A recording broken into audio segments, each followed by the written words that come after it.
So I'm going to start today with a quote from Albert Einstein. Imagination is so much more important than knowledge. For while knowledge is all we now know and understand, imagination is all we'll ever know and understand. There are countless different ways that people know to grow and develop. Children from a young age instinctively use their senses to explore the world around them. Some people might just want to listen and observe the noises and sounds from their surroundings, while others just want to have a look around. It's this initial phase of our lives that gives us the basic experience that can set us up for the rest of it. However, moving on from that point forward, things aren't quite as simple. People today try and make these really generic, basic terms to sort of make an attempt to describe our learning styles. You have auditory learners and visual students, but all this does is limit what people can do with themselves.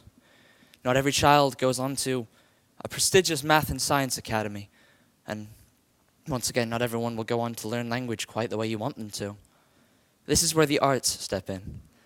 You see, exposing children at a young age to the arts means that they have new ways to experiment with their set list of skills. Creativity is, by definition, the capacity to create several solutions to overcome one single obstacle.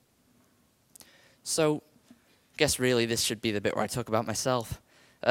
From a young age, I've been a great example for this. I'm always changing passions, and say, starting at the age of 5, I wanted to be a paleontologist. I wanted to go out and dig up life on Earth and carve out a piece of history for me. I wanted to be famous. I mean, 5-year-olds just have the biggest egos, so why not?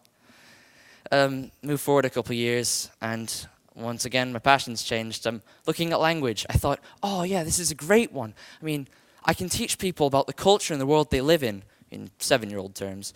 And I mean, it seemed possible. I had this great skill at coming up with really ornate, clever stories full of little details that everybody seemed to catch on.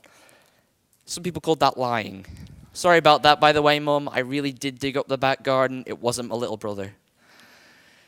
So, a couple of years again, and I'm into science again. It's great. I want to know why the world around me works the way it does. I study biology and chemistry and physics, and then I hit 13. Oh, I hit 13 like a brick wall. Turns out you need math skills in science to keep going. Science and I have since parted ways.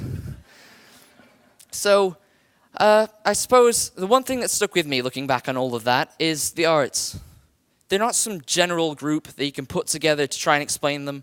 And I guess it might sound a little pretentious that the art student's trying to explain this undescribable essence to you, but really that's what it is.